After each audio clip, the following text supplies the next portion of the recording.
Hello and welcome to Standard Sports Ashes coverage. I'm joined by Will McPherson. We're here to review the second test. Australia have taken a 2-0 series lead in the Ashes. England actually made a decent fist of trying to save the game, took it all the way to tea on the final day. But in the end, just too much to do. Will, your thoughts on the game as a whole and England's effort today? England did well today to take it into that final session. I didn't think they would. They lost just two wickets in the morning session, two in the first session of the day, two in the second, and then crept into the evening. But Jos Buttler fell in kind of tragic, comical, whatever you want, circumstances when he hit his own wicket, trying to pinch a single to keep the strike so that Stuart Broad wouldn't be exposed to Australia's excellent fast bowlers. That represented a decent effort. Buttler really dug in for 207 balls, I think it was, for his 26 runs. But that was not enough.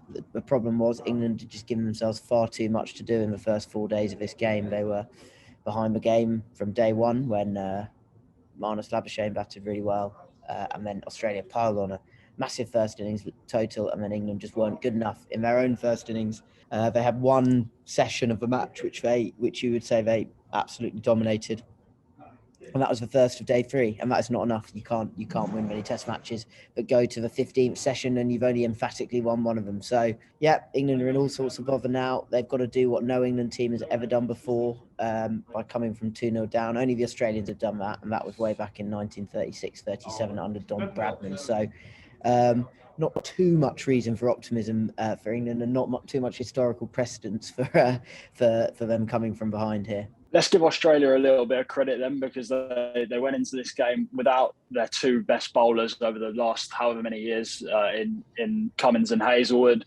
Richardson in particular came in and bowled really well, ended up with a 5 for that, including the wicket that clinched the win. Yeah, when Pat Cummins was ruled out on the first morning, it felt like a real opportunity for England with no Cummins or Hazelwood, who, as you say, are their best bowlers, but just didn't quite work out for England. You felt that would have been a bigger issue if England had won the toss and batted first. Australia's bowlers would have been exposed to having to kind of set the game up for them, whereas instead Australia's batters took the responsibility, batted superbly. Their big 3 of Warner, Labuschagne and Smith all made it, at least got to the 90s, which is further than any Englishman has got in this series so far.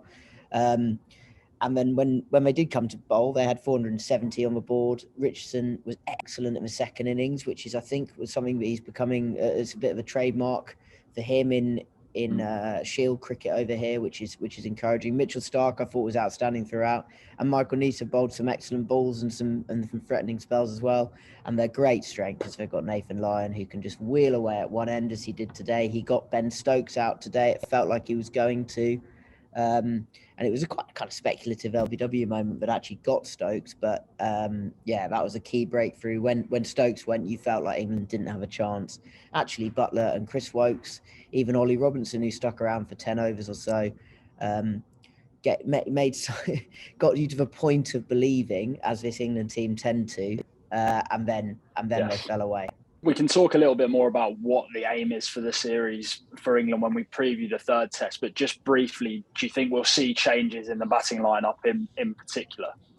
I would expect at least one. Whether that comes at the top of the order or at number 6 or both, I'm not sure. I think Ollie Pope is the biggest disappointment so far. He was selected ahead of Johnny Bairstow. He batted well in the first innings of the series and has fallen away dramatically since. Really, he's had 3 single-figure scores and actually 4 disappointing dismissals on the tour, which leaves him in real trouble, I think. Bairstow is there. There's also the option of Dan Lawrence if they wanted to mix it up. One thing I would wonder about after Jos Buttler's poor test with the gloves, but a kind of encouraging innings with the bat today, even though it wasn't really how we imagine him playing, you wonder whether maybe Buttler could shift up to number 6 and Johnny Bairstow could come in at number 7 as keeper, whether that would be an option.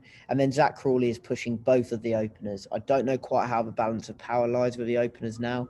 Haseeb Hameed was obviously much better than Rory Burns, who had a dismal test in Brisbane. But then Hameed's had a really tough test here, and Burns showed some signs of fight back in the second innings with his 34, which is the most runs either of them made in an innings in this series. So definite problems with the batting for England. They can't. I think now is the time to make changes. They are not quite out of the series yet, even though it feels like they are. So they should make those changes now, or a change at least, to try and get the series back on track. Well, we can talk about that a little bit more, as I say, when we preview the third test. Well, for now, cheers, and we'll see you ahead of that one.